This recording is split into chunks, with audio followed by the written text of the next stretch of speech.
Hello there. Welcome back to Grade 10 Economics. In this video, I want to look at the question paper of November 2023, and we are going to look at paper 2 of that question paper. We are going to look at question 3, that is on socio-economic issues. Our question is for 40 marks. It requires you to spend on average 30 minutes on that question. So, the first part of our question, which is 3.1.2, reads, how does a mechanization affect the demand for labor? Basically, we can start by understanding what exactly we mean by a mechanization. But mechanization is the process of changing from working mainly with using hands, that is a labor intensive, using labor force, to doing that work with machinery. So basically, we are substituting workers, that is labor force, with machinery, that is mechanization. So what is the how does it affect the demand for labor? So obviously, we are seeing that demand for labor is being substituted, use of labor is being substituted by machines. So obviously, the demand for labor is going to decrease or go down. So we go to our other section C in terms of the explanation that we have. So a mechanization can reduce the demand for labor drastically, since machines to do those tasks normally to do those tasks normally done by people. So basically, the replacement that we have for human labor with machines will lead to a decrease in demand for labor. So this is what we have on the first part of the question. Second part, I insert the information below and answer the questions that follow. You are given a graph of employment by population group. So this is the graph that we have, whereby we are given bars for Black African, and then we've got for colored, Indian, and then white. And then I believe that now you are given 3.2.1, which reads which population group has benefited the most from empowerment programs up to 2015. So we see that we are given 2015 being represented by the dark color, and then we have got the 2012 are being represented by the lighter color. So we are seeing that according to the question, is saying which population group has benefited the most from empowerment programs.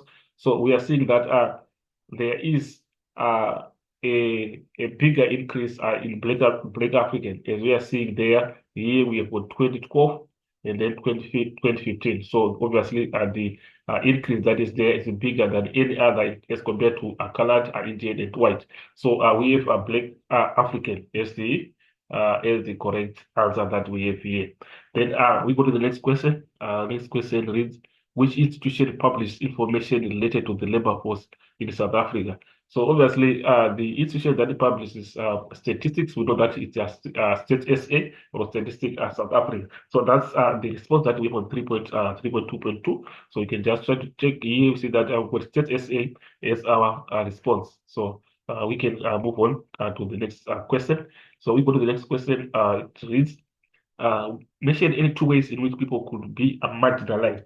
But we know that the issue of being marginalized is being disadvantaged in the community or in society or in the economy at large. So the question is that's two ways in which people could be marginalized. So we can have instances that are people that are not privileged to access to education, for example.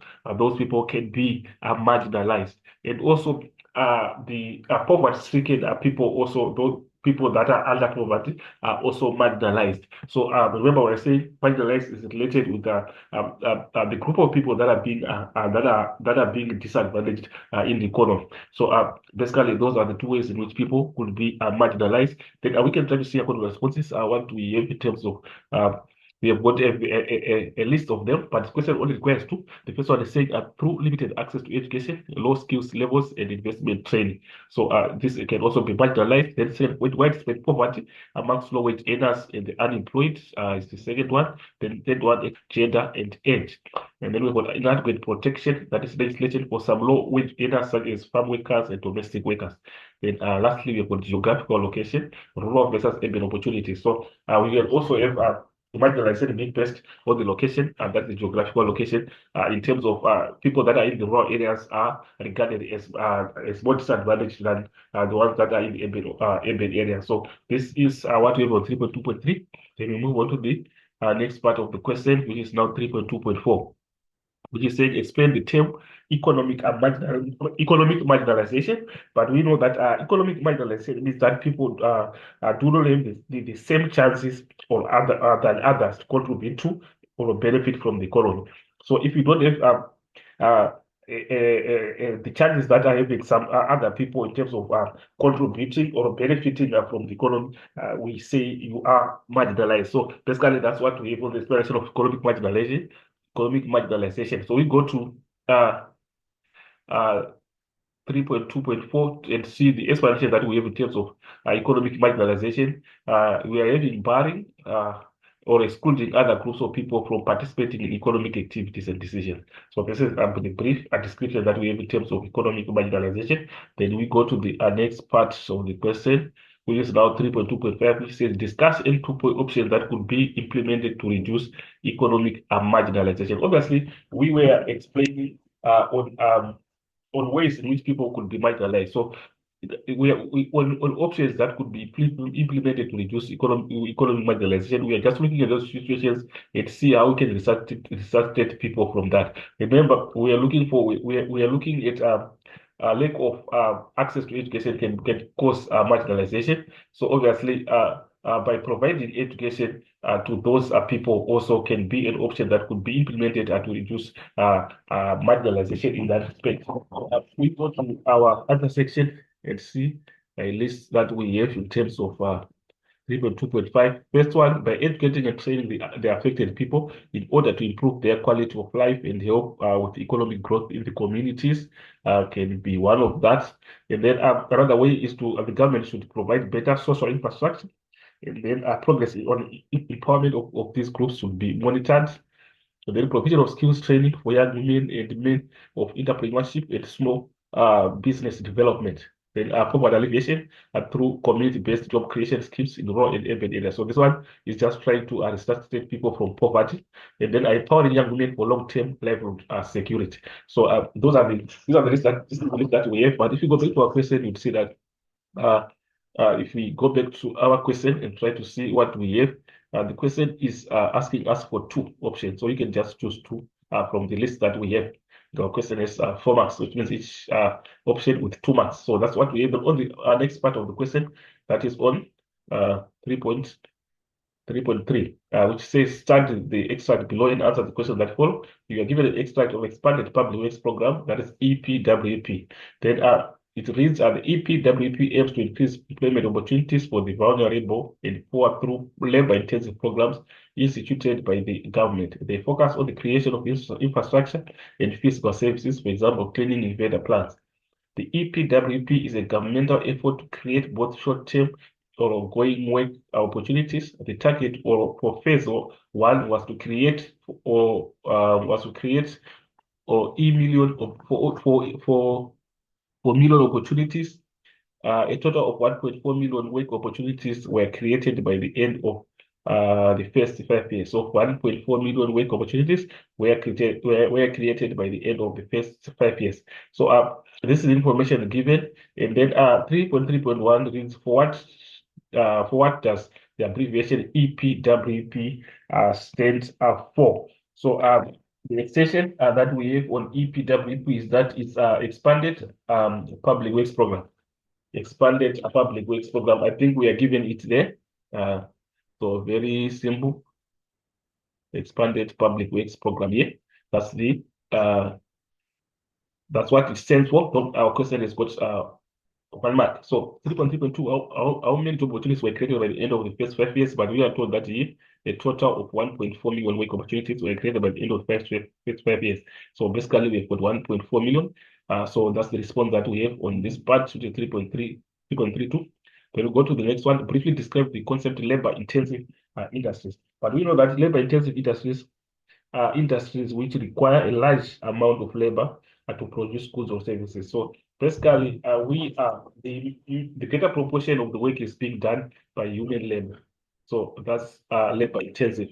So we have 2 marks. So if you go to our answer section, you'll see the explanation that we have in terms of labor-intensive. 3.3.3, these are companies that mainly use a large amount of labor rather than real capital. So basically, that's what we have in terms of explanation of labor intensive. Then we go to the next part of the question. How does the public works program help to reduce the rate of unemployment in the country? So if you go back to the extra that we are given, we are told that the public works they are focusing on what? On creation of infrastructure and physical services. So that's how they are trying to. If you go back there, I would say that that's how they are trying to reduce the rate of unemployment in the country. So 3.3.4, we see the explanation that we have. The jobs are created in the construction sector in the provision of basic infrastructure services for unemployed citizens. So basically, that's how they are trying to reduce unemployment. So we go back there, we see that through the issue of infrastructure development, that's how they are trying to reduce unemployment. So basically, that's what we have on that question. Then we go to 3.3.5. How do you think the EPWP has been successful? Motivate your answer. So the EPWP is an expanded public works program. Remember, it's about infrastructure development. Obviously, it was successful because we are seeing that there is creation of infrastructure and physical services, and obviously there are in terms of public buildings are being built according to the extract that we are given there. So it means it was successful. And we see that at the last point, they're saying a total of 1.4 million work opportunities were created by the end of the first 5 years, which means we have more infrastructure development that we are created, that we are constructed also, which means it was successful. So we can try to see that explanation that we have according to this video. Yes, a job creation has been a success. Yes, many schools and clinics have been built. So this is the explanation that we have that is supporting that it was successful. And then we go to the second point is saying many South Africans previously employed under the EPWP have started their own income generating program using skills that they learned at the EPWP. So this is another point that we can also include there. Then we go to the next part of the question. Differentiate between conciliation and mediation. So conciliation, this is an alternative dispute resolution process where the parties to a dispute rely on a neutral third party known as the conciliator. So a conciliator will be the third party to assist them in solving their dispute. So basically that's conciliation. If you look at mediation, this is a negotiation that is facilitated by a third party, which is neutral also. And it is a structured interactive process where an impartial third party, that is the mediator, in this instance, and then assists disputing parties in resolving conflict through the use of communication and negotiation techniques. So conflict resolution is being done through the use of communication and negotiation techniques. So in terms of the difference that we can deduce there, we can go there and see now the differences that we are seeing there. Then if you come here, you would see that under conciliation, we have got the information that we use is that it's a voluntary process in both its initiation and continuation. That's very important to take note. And then the Act provides for conciliation between the employer and employee in respect of a dismissal. So there is a dispute. And then lastly, a conciliator will be appointed by the CCMA, or one can be agreed to upon privately between the parties. So this is on the part of conciliation. The mediation involves the use of an acceptable, impartial, and neutral third party to assist parties in dealing with their disputes. So we go to the second one, saying the mediator aims to reach an agreement between the two parties, and the mediator does not have authority and does not make a decision. And last part, all decision-making powers with regard to the dispute remain with the parties. So basically, that's what we have in terms of the differences that we can deduce between conciliation and mediation in according to this video. And if you look again under mediation, you'd see that it reads all the decision-making powers with regard to the dispute remain with the parties. So basically, it comes as a sort of a negotiation that's there because no decision is going to be put down by the mediator, which is different from conciliation, whereby the conciliator is more power than if you compare to mediation. So remember, in the conciliation process, we've got the conciliator, who is the third party, and then other mediation, we've got the mediator. So that's another difference that we can try to come up with. So this is what we have, and then we go to the last part of the question, which is saying discuss majorification is one of the objectives of the Labor Relations Act. But we know that majorification within the context of our Labor Relations Act explains the issue of when children reach the age of 18, when they can make their own decisions without consulting their parents.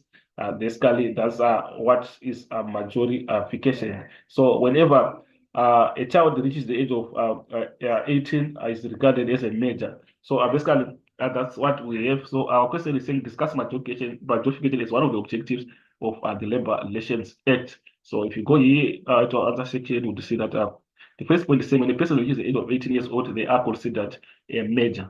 Yeah, that's the first point.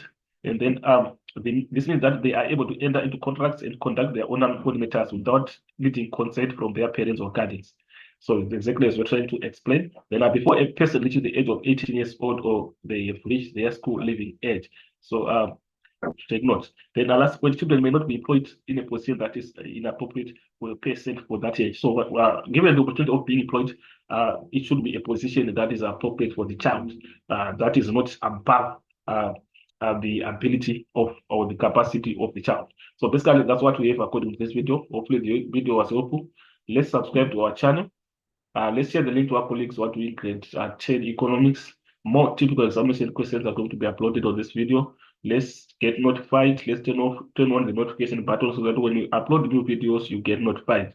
Let's meet again in the next video. As for this video, I'm signing out.